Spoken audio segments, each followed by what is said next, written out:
규제 이후 경기도 전세가가 다시 오를까?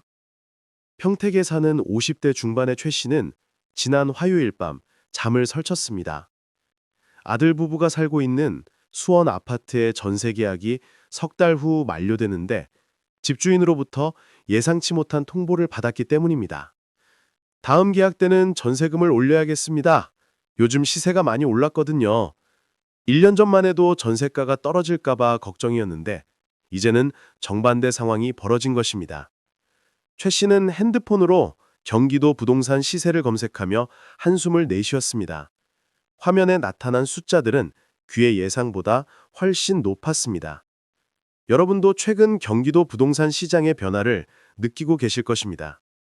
정부가 강력한 규제를 쏟아냈던 지난 몇 년, 경기도 전세 시장은 얼어붙었습니다. 하지만 이제 상황이 바뀌고 있습니다.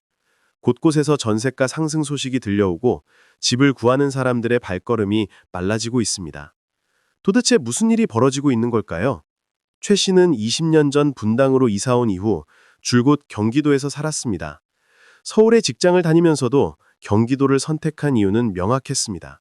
서울보다 넓은 집에 살 수 있고 자녀 교육 환경도 좋았으며 무엇보다 집값이 상대적으로 저렴했습니다. 많은 사람들이 같은 이유로 경기도를 선택했고 그 결과 경기도는 서울 인구를 넘어서는 거대한 주거지역이 되었습니다. 하지만 지난 몇 년간 경기도 부동산 시장은 혼란스러웠습니다. 정부의 강력한 부동산 규제가 시작되면서 모든 것이 달라졌습니다. 대출 규제가 강화되고 양도소득세가 중과되고 종합부동산세 부담이 커지면서 집을 사려는 사람들이 망설이기 시작했습니다.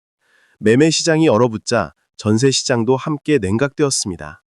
최 씨는 그 시기를 또렷이 기억합니다. 아들이 결혼하며 수원에 전셋집을 구할 때였습니다. 당시 집주인들은 세입자를 구하기 어려워했고 전세금을 낮춰주겠다며 먼저 제안하는 경우도 있었습니다. 최 씨는 안도했습니다. 이제 집값도 안정되고 우리 아이들은 무리하지 않고 살 수 있겠구나 싶었습니다. 그런데 상황이 변하기 시작한 것은 최근 1년 사이였습니다. 정부가 규제를 조금씩 풀기 시작했습니다. 대출 한도가 늘어나고 세금 부담이 줄어들고 분양시장이 다시 활기를 띠기 시작했습니다. 처음에는 서울 강남부터 움직임이 나타났습니다. 그리고 그 여파가 점차 경기도로 확산되었습니다. 최 씨가 사는 평택도 예외가 아니었습니다. 삼성전자 평택 캠퍼스 인근 아파트들은 전세가가 눈에 띄게 상승했습니다. 고덕 신도시 일대도 마찬가지였습니다. 하지만 최 씨가 정작 걱정하는 것은 자신이 사는 곳이 아니라 아들이 사는 수원이었습니다. 수원은 경기도에서도 특히 주목받는 지역입니다. 오래된 도시지만 끊임없이 재개발이 이루어지고 교통망이 발달했으며 교육 인프라가 우수합니다. 영통구와 권선구 일대는 젊은 부부들이 선호하는 곳이었고 아들네에도 그곳에서 신혼생활을 시작했습니다. 그런데 최근 수원 전세 시장이 심상치 않다는 소식이 들려왔습니다. 아들이 사는 아파트 단지에서 같은 평수 전세가가 석 달 사이에 크게 올랐다는 것입니다. 최 씨는 부동산 중개업소를 직접 방문했습니다. 중개업자는 조심스럽게 말했습니다. 요즘 수원이 다시 뜨고 있어요. GTX가 확정되고 신분 당선 연장 계획이 나오면서 사람들이 몰리고 있습니다. 최 씨는 혼란스러웠습니다. 규제가 그대로 있는데 왜 갑자기 전세가가 오르는 걸까요? 정부는 계속 집값 안정을 이야기하는데 현장의 분위기는 완전히 달랐습니다. 집으로 돌아와 인터넷을 뒤지고 전문가들의 의견을 찾아보면서 최 씨는 조금씩 상황을 이해하게 되었습니다. 경기도 전세가가 다시 오르는 이유는 복합적이었습니다. 첫째, 규제 완화의 기대감이 큰 역할을 했습니다. 정부가 조금씩 규제를 풀기 시작하자 사람들은 앞으로 더 풀릴 것이라고 예상했습니다. 그러자 매수 심리가 살아나기 시작했습니다. 집을 사려는 사람이 늘어나면서 전세로 살려는 사람들은 상대적으로 줄어들었습니다. 전세 수요가 줄면 전세가가 내려가야 정상이지만 이상하게도 반대 현상이 나타났습니다. 여기에는 집주인들의 심리가 작용했습니다. 집값이 오를 것이라고 예상한 집주인들은 전세를 놓기보다 월세로 전환하거나 아예 비워두기 시작했습니다. 전세를 놓으면 나중에 팔기 어렵다. 차라리 비워두고 집값이 오르면 팔자. 이런 생각을 하는 집주인들이 늘어나면서 전세 매물이 급격히 줄어들었습니다. 둘째, 경기도만의 특수한 상황이 있었습니다. 서울은 이미 집값이 너무 올라 일반 실수요자들이 접근하기 어려운 수준이 되었습니다. 그러자 사람들의 시선이 경기도로 향했습니다. 특히 GTX나 신분당선 같은 광역교통망이 확충되는 지역은 주목을 받았습니다. 판교, 분당, 수원, 동탄, 광교 같은 곳들은 서울 접근성이 좋으면서도 주거 환경이 우수해 선호도가 높았습니다. 최 씨는 이해가 되기 시작했습니다. 하지만 여전히 의문이 남았습니다. 그렇다면 앞으로는 어떻게 될 것인가? 전세가는 계속 오를 것인가? 전문가들의 의견은 엇갈렸습니다. 일부는 경기도 전세가가 한동안 상승세를 이어갈 것이라고 전망했습니다. 서울에서 밀려난 수요가 경기도로 계속 몰릴 것이고 교통 인프라가 개선되면서 경기도의 가치가 더 올라갈 것이라는 분석이었습니다. 하지만 다른 전문가들은 신중한 입장이었습니다. 경기도는 서울과 달리 공급 여력이 충분하다는 점을 지적했습니다. 신도시 개발이 계속되고 있고 택지 개발 계획도 많습니다. 공급이 늘어나면 가격 상승은 자연스럽게 제한될 수밖에 없습니다. 또한 금리가 여전히 높은 상황에서 무리한 대출을 받아 집을 사기는 어렵다는 현실적인 문제도 있었습니다. 최 씨는 고민에 빠졌습니다. 아들에게 지금 당장 전세금을 올려주는 게 맞을까? 아니면 조금 더 지켜보는 것이 나을까? 만약 지금 올려주고 나중에 전세가가 다시 떨어지면 억울할 것 같았지만 지금 올려주지 않아서 아들 내외가 집을 구하지 못하면 더 큰 문제가 생길 것 같았습니다. 고민 끝에 최 씨는 아들과 직접 만나 대화를 나눴습니다. 아들은 솔직하게 말했습니다. 아버지, 저희도 부담스럽습니다. 하지만 지금 다른 집을 구하려면 더 많은 돈이 필요합니다. 차라리 여기서 조금 올려주고 계속 사는 것이 나을 것 같아요. 최 씨는 집주인과 협상을 시작했습니다.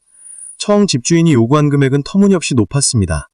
최 씨는 최근 실거래가 자료를 제시하며 합리적인 선에서 조정을 요청했습니다. 몇 차례 협상 끝에 양쪽이 수긍할 만한 금액으로 합의했습니다. 처음 요구보다는 낮았지만 기존 전세금보다는 올라간 금액이었습니다. 계약을 마치고 돌아오는 길에 최 씨는 복잡한 심경이었습니다. 다행히 아들 내외는 집을 구했지만 자신의 노후 자금 일부를 보태야 했습니다. 이것이 옳은 선택이었는지 확신할 수 없었습니다. 그날 밤 최 씨는 아내와 긴 이야기를 나눴습니다. 아내는 조용히 말했습니다. 여보, 우리가 젊었을 때도 부모님께 도움받았잖아요. 그때 부모님도 부담스러웠을 텐데 기꺼이 도와주셨어요. 이제 우리가 그 역할을 하는 거예요. 아내 말에 최 씨는 조금 마음이 놓였습니다. 경기도 전세 시장의 미래는 아무도 확실히 예측할 수 없습니다. 상승할 수도 있고 다시 안정될 수도 있고 어쩌면 하락할 수도 있습니다. 중요한 것은 시장의 변동성에 일이 hil비하지 않는 것입니다. 최 씨는 이번 일을 통해 몇 가지 교훈을 얻었습니다. 첫째, 부동산은 예측하기 어렵다는 것입니다. 전문가들도 의견이 갈리고 정부 정책도 수시로 바뀝니다. 과거의 경험이나 남의 말만 믿고 결정하기보다는 자신의 상황을 냉정하게 판단해야 합니다. 둘째, 가족 간의 솔직한 소통이 중요하다는 것입니다. 체면이나 자존심 때문에 어려운 상황을 숨기면 문제는 더 커집니다. 서로의 형편을 이해하고 현실적인 해결책을 찾는 것이 최선입니다. 최 씨 주변에는 비슷한 고민을 하는 사람들이 많았습니다. 누구는 딸 내외의 전세금을 올려주느라 예정했던 여행을 포기했고, 누구는 아들이 경기도에서 서울로 출퇴근하게 하려고 차를 사주고, 누구는 자신의 집을 팔아 자녀에게 집을 사주었습니다. 각자의 선택이 있고 각자의 사정이 있습니다. 누구의 선택이 옳고 그르다고 판단할 수 없습니다. 중요한 것은 후회 없는 선택을 하는 것입니다. 경기도는 계속 발전하고 있습니다. 새로운 신도시가 생기고 교통망이 확충되고 일자리가 늘어나고 있습니다. 이런 발전은 장기적으로 경기도의 가치를 높일 것입니다. 하지만 그것이 단기적인 전세가 급등을 의미하지는 않습니다. 부동산 시장은 수많은 변수들의 영향을 받습니다. 금리, 정부 정책, 경제 상황, 인구 구조, 공급 물량 등이 복합적으로 작용합니다. 한두 가지 요인만 보고 판단하면 잘못된 결정을 내리기 쉽습니다. 최 씨는 이제 조금 더 여유로운 마음으로 상황을 지켜보기로 했습니다. 아들의 전세 문제는 일단 해결되었고 앞으로 2년은 걱정하지 않아도 됩니다. 그 사이에 시장이 어떻게 변할지 지켜보고 다음 계약 때는 더 현명한 결정을 내릴 수 있을 것입니다. 무엇보다 최 씨는 깨달았습니다. 집은 투자 대상이 아니라 삶의 공간이라는 것을, 아들 내외가 편안하게 살 수 있는 곳이 있다는 것만으로도 감사한 일이라는 것을, 전세가가 오르든 내리든 그것보다 중요한 것은 가족이 건강하고 행복하게 사는 것입니다. 혹시 여러분도 경기도 전세 문제로 고민하고 계신가요? 자녀를 위해 혹은 본인을 위해 어려운 결정을 앞두고 계신가요? 너무 조급해하지 마십시오. 시장은 항상 변동합니다. 중요한 것은 그 변동 속에서 자신과 가족을 지키는 것입니다. 오늘 이 이야기가 여러분께 작은 위로가 되었기를 바랍니다. 부동산 문제로 힘든 시간을 보내는 모든 분들께 지혜로운 해답이 찾아지기를 기원합니다. 이 영상이 도움이 되셨다면 구독과 좋아요로 더 많은 분들과 함께 나눠주시기 바랍니다. 여러분 모든 안정된 보금자리에서 행복한 나날 보내시길 바랍니다.